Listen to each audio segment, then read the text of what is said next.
नमस्कार मित्रांनो, लपंडाव या मालिकेच्या आजच्या भागामध्ये खूपच धमाकेदार असा ट्विस्ट आपल्याला बघायला मिळणार आहे. कारण सखीच्या आजारपणाचं खरं औषध तिच्या आईला म्हणजे तेजस्विनी कामतला माहीत असल्याने सखीला मात्र आता खरोखर आपली आई तिच्या रूपात दिसू लागते. तर आपल्या आईला घट्ट अशी मिठी मारत सखीने प्रेमाने आई अशी हाक मारतात सरकारांचा मात्र जळफाट झालेला आपल्याला बघायला मिळणार आहे. तर इथे आता आजच्या भागामध्ये अर्ध्या रात्रीची वेळ झालेली असते. आता सखी कानात झोपलेले असतात. तर मात्र अचानक रात्रीच्या 3 वाजता सखीला खूपच त्रास व्हायला लागतो. तिला जोरजोराचा खोकला येऊ लागतो. तेव्हा लगेच आता काना पटकन उठतो. सखी मॅडम, तुम्हाला काही त्रास होतोय का? काय होतंय सखी मॅडम?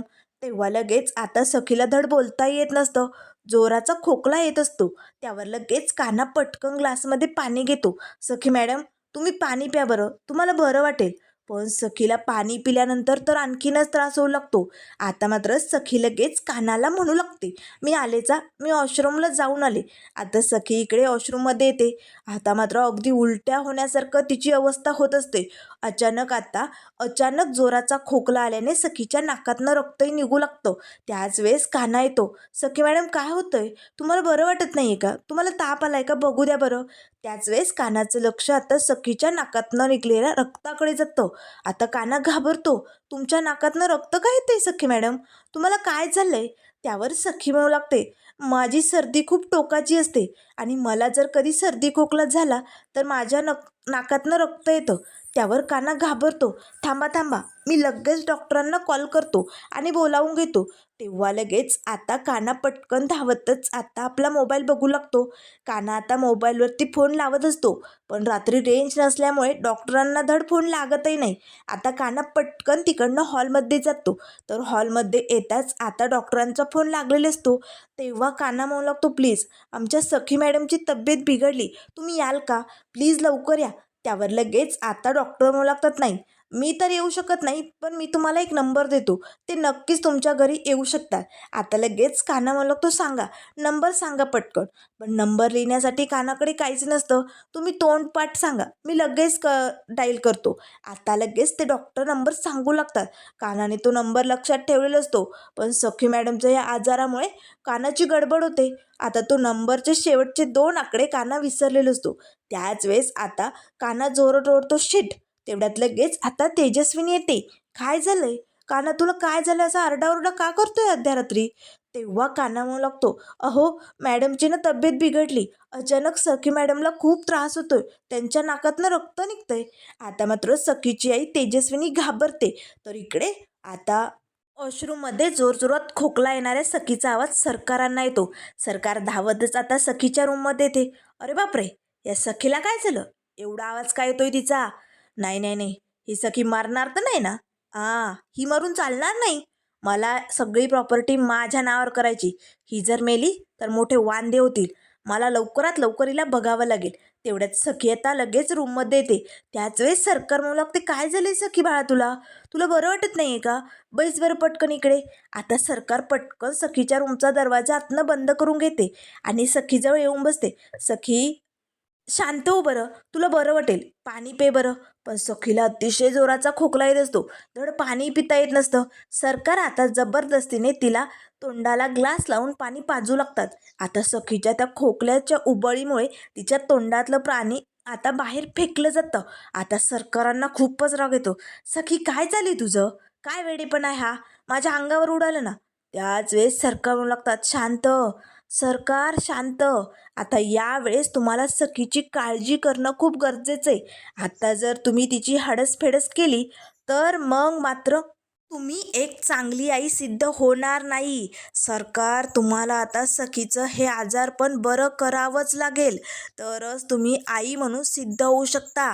तेव्हा लगेच सरकार आता मनाशीच म्हणू लागतात, काय करू? खोकला येत असल्यानंतर काय करावं लागतं? हिची पाठ चोळू का? पाठ चोळल्यानंतर खोकला बरा होईल ना? नाही नाही नाही, सरकार, तुम्हाला काहीतरी करावं लागेल. जर ती खरी हिची आई आली ना आणि या मायलेकींचं सूत्र जमलं तर अवघड होईल. कारण तिला नक्कीच माहीत असणार आहे हिच्या आजारपणाचं उत्तर काय आहे ते. नाही नाही नाही, मी असं होऊ देणार नाही. मीच हिला बरं करणार. असे म्हणत सरकार लगेच आता सखीच्या पाठीवरनं असा हात फिरवू लागतात. बरं वाटतंय सखी? शांत हो तुला बरं वाटेल. आता सखीला उलट्या आल्यासारखं होऊ लागतं. त्याच वेळेस सरकार तर सखीपासून दूर पळतात. अरे बापरे, हिला तर उलट्या होत आहेत, शी. त्याच वेळेस आता सरकार म्हणू लागते, सखी उलट्या करू नको, शांत हो, तू झोप बरं, अंगावरती ब्लँकेट घेऊन झोप, तुला बरं वाटेल. पण सखीची तब्येत खूपच बिघडलेली असते. तेवढ्यात लगेच आता कान्हा आणि तेजस्विनी दरवाजात येतात. तेव्हा कान्हा जोरजोरात दरवाजा वाजवतो, सरकार दरवाजा उघडा, सखी मॅडमची तब्येत ठीक नाही आहे, सरकार दरवाजा उघडा. पण सरकार मात्र दरवाजा उघडायला तयार नसते. त्याच वेळेस तेजस्विनी म्हणू लागते, मनस्विनी असं करू नको, माझ्या मुलीला बरं वाटत नाही आहे, दरवाजा उघड, दरवाजा उघड मनस्विनी. आता सरकारांना मनस्विनी म्हणताच खूपच राग येतो, कारण हे साम्राज्य माझं, मीच तेजस्विनी कामते हे त्यांना सिद्ध करायचं असतं. तेव्हा सरकार म्हणू लागतात, तुमची गरज नाही आहे, माझ्या मुलीची काळजी घेण्यासाठी मी समर्थ आहे आणि मी तिची काळजी घेऊ शकते, तुम्ही जा इकडनं. त्याच वेळेस आता कान्हा म्हणू लागतो, सरकार असं करू नका, हे बघा सखी मॅडमची तब्येत खूप बिघडते, दरवाजा उघडा. तेव्हा लगेच आता सरकार म्हणू लागते, सखी बाळा तू झोप, तू त्यांचं टेन्शन घेऊ नको, तू झोप बरं. आता सखीला आणखीन जोराचे ठसके येऊ लागतात. त्याच वेळेस सखीच्या नाकातनं रक्त निघालेलं असतं. आता मात्र लगेच सरकार घाबरते, अरे बापरे, नाकातनं रक्त, असा कसला आजार आहे या लोकांचा, सर्दी झाली तरी नाकातनं रक्त निघतंय, अरे बापरे, आता काय करू मी, ही सखी मारणार तर नाही ना, नाही नाही नाही, असं होऊन चालणार नाही, मी दरवाजा उघडू का, नाही नको, मी जर दरवाजा उघडला आणि या मायलेकींचं जमलं तर, नाही नाही नाही नाही, खरी तेजस्विनी कामत मीच आहे, मी दरवाजा उघडणार नाही, काही झालं तरी तिला मी आतमध्ये येऊ देणार नाही. त्याच वेळेस आता लगेच तेजस्विनी म्हणू लागते, मनस्विनी असं करू नको, माझ्या मुलीला त्रास होतोय ग, माझ्या लेकराजवळ येऊ दे मला. त्याच वेळेस सरकार म्हणू लागते, सांगितलेलं कळत नाही, मी तिची काळजी घेण्यासाठी समर्थ आहे, तुम्ही जा इकडनं. कान्हा आता जोरजोरात ओरडू लागतो. त्याच वेळेस सखीला खूपच त्रास होऊ लागतो. तेव्हा सखी म्हणू लागते, कान्हा, माझा कान्हा. त्याच वेळेस सरकार म्हणू लागते, काय करणार आहे तो, तो कशाला हवाय तुला, मी आहे ना तुझ्याजवळ. आता मात्र कशाबशा परिस्थितीत सखी स्वतः उठते आणि दरवाजाकडे निघालेली असते. त्याच वेळेस सरकार म्हणू लागते, सखी दरवाजा उघडू नको, मी आहे तुझ्यासोबत, ते लोक तुला फक्त त्रास देतील, सखी ऐक, दरवाजा उघडू नको. पण आता तरी सखी कशाबशा परिस्थितीत आता दरवाजापर्यंत पोचलेली असते. आता सखीने दरवाजाची कडी उघडताच समोरच आता सखीची आई उभी असते. आता पटकन सखी आपल्या आईच्या गळ्यात घट्ट अशी मिठी मारते. आता मात्र हे बघून सरकारांच्या पायाखालची जमीनच सरकलेली असते. तेव्हा लगेच आता तेजस्विनी मायेने आपल्या लेकराच्या पाठीवर ना हात फिरवते. सगळेजण आता सखीला घेऊन खाली हॉलमध्ये आलेले असतात. सखीला आता कान्हा आणि तेजस्विनी दोघी सोप्यावरती बसवतात. त्याच वेळेस आता तेजस्विनी सखीच्या पाठीवर ना हात फिरवते. सखी बाळा काळजी करू नको, तुला काही होणार नाही, मी आहे ना, तुला मी काही होऊ देणार नाही, घाबरू नको बरं. तेवढ्यात सरकार येते, हे घरगुती उपचार करायचे नाही, माझ्या मुलीपासनं दूर राहायचं, तुझी नजर तिच्यावरती पडता कामा नये, तिला जर काही झालं ना तर तुला मी सोडणार नाही आहे, ती माझी मुलगी, लक्षात ठेव.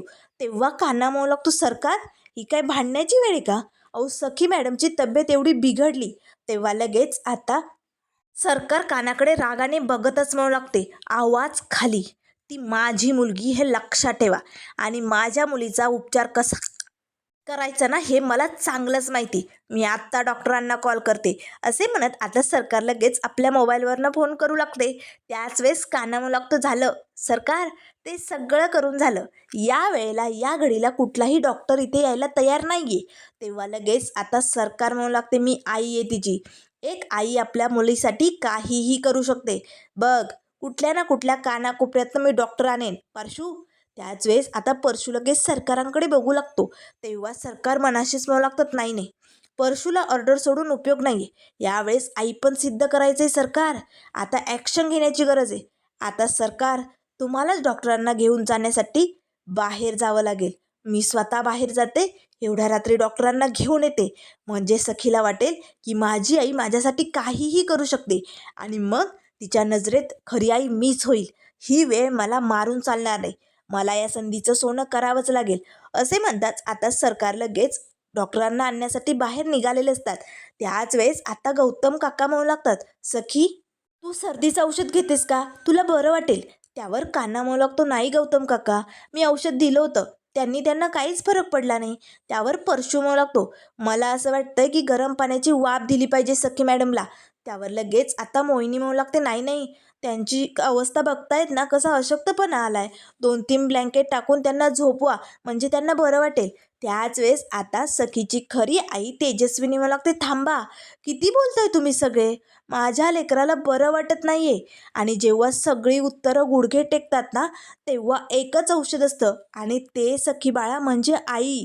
आई आहे ना तुझी तुझ्यासोबत, काळजी करू नको, तुला काही होणार नाही, असे म्हणत मायेने प्रेमाने आता तेजस्विनी आपल्या लेकराच्या तोंडावरनं हात फिरवते आणि कानाला म्हणू लागते, काना, तू तिच्या पाठीवरनं हात फिरवत राहा, तिला जोराचा खोकला येणार नाही तोपर्यंत मी आलेच, असे म्हणत आता तेजस्विनी लगेच किचनकडे निघालेली असते.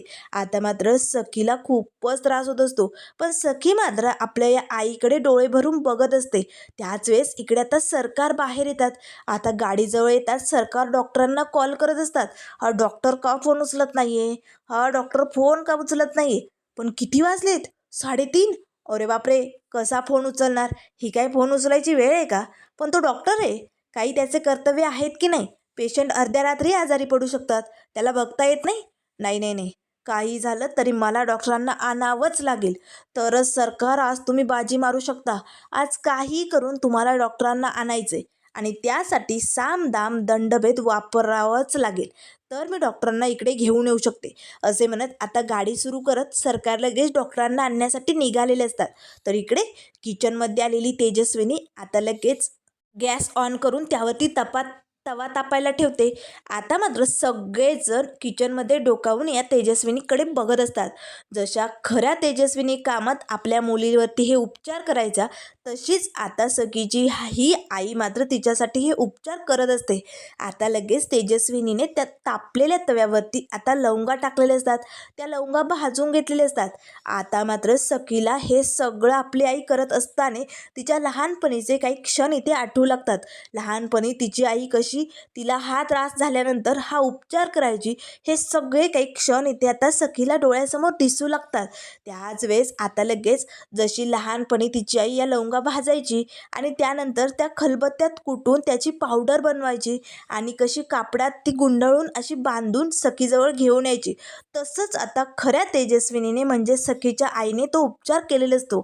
आता मात्र ती लवंगाची पावडर एका रुमालात बांधून इथे तेजस्विनी सखीजवळ येते आणि सखीला म्हणू लागते, बाळा, काळजी करू नको, तुला आता बरं वाटेल, घे, मोठ्याने श्वास घे, आणि या लवंगांचा वास तुझ्या नाकात गेल्यानंतर तुला अगदी बरं वाटेल, घे, शांत हळू श्वास घे. आता मात्र सखीने त्या रुमालाचा वास घेतलेला असतो, त्या पावडरच्या वासामुळे सखीला आता बरं वाटलेलं असतं.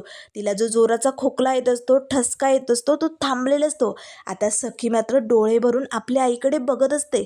तिला आता लहानपणीचं तिचं आणि तिच्या आईचं हे सगळं दृश्य आठवत असतं. जसं तिची आई हे सगळे उपचार करायची, याप्रमाणे तिला वाफ द्यायची, ते सगळं काही आता सखीला आठवलेलं असतं. आता मात्र जशी लहानपणी सखी आता बरं वाटल्यानंतर आपल्या आईच्या कुशीत झोपायची, तशीच आता ही सखी आपल्या आईच्या कुशीत झोपलेली असते. त्याच वेळेस काना म्हणू लागतो, सखी मॅडमला झोप लागली, म्हणजे त्यांना बरं वाटलंय. तेव्हा लगेच आता तिची आई म्हणू लागते, हो, सखीला बरं वाटलंय, पण असं तिला जास्त वेळ झोपू देऊ शकत नाही, तिची मान अवघडेल, आपल्याला तिला खाली झोपवावं लागेल, म्हणजे तिचा आराम होईल. त्यावर लगेच आता काना म्हणू लागतो, काळजी करू नका, मी सखी मॅडमला रूममध्ये घेऊन जातो. तेव्हा लगेच आता तेजस्विनी म्हणू लागते, नाही, नको, तुमची रूम वरती आहे, तोपर्यंत सखीला जाग येईल, आणि ती आजारी आहे ना, त्यापेक्षा एक काम करा, तुम्ही तिला माझ्या रूममध्ये घेऊन चला, माझी रूम इथे खालीच आहे ना, ती आजच्या दिवस माझ्यासोबत असेल, मी बसेल तिच्या उशाला. आता मात्र काना म्हणू लागतो, ठीक आहे. तर इकडे आता कानाने सखीला तेजस्विनीच्या म्हणजे तिच्या खऱ्या आईच्या रूममध्ये झोपवलेलं असतं. तर त्यानंतर मित्रांनो पुढील भागामध्ये आपल्याला बघायला मिळेल, डॉक्टरांना शोधून शोधून घरी आलेली सरकार मात्र आता सखीला तेजस्विनीच्या रूममध्ये बघताच खूपच भडकलेली असते. त्याच वेळेस आता सरकार लगेच सगळ्यांना हॉलमध्ये वॉर्निंग देते, 2 दिवस, फक्त 2 दिवस तुम्हा सगळ्यांचा निकाल लावणार आहे मी, मग बघा तुम्हाला सोडणार नाही, असे म्हणताच धावतच सरकार आता लगेच तेजस्विनीच्या रूममध्ये येते. त्याच वेळेस सखीला आता शुद्ध आलेली असते. तेव्हा सखी मात्र पटकन आपल्या आईचा हात हातात घेते आणि म्हणू लागते, आई. आता मात्र तेजस्विनींनी सखीच्या तोंडनं आता खऱ्या आईला आई अशी हाक मारताना बघताच सरकारांच्या पायाखालची जमीन हादरलेली असते. तेव्हा आता पटकन सखीची आई तेजस्विनी तिचा हात धरते आणि म्हणू लागते, बाळा, तुम्हाला आई अशी हाक मारली. आता मात्र हे सगळं बघून सरकार भडकतात आणि ओरडतच म्हणू लागतात, ए खोटारड्या बाई, निघ इकडनं, माझी मुलगी येते, तिच्यापासनं दूर राहायचं. आता मात्र सखी आता आपली खरी आई कशी ओळखणार आणि मात्र या मनस्विनीचा खोटारडेपणा कसा सगळ्यांसमोर सिद्ध होणार हे आपल्याला लवकरच बघायला मिळेल. त्यामुळे मित्रांनो, अशाच मालिकेंच्या अपडेट पाहण्यासाठी चॅनलला लाईक करा, सबस्क्राईब करा. व्हिडिओ पाहिल्याबद्दल धन्यवाद.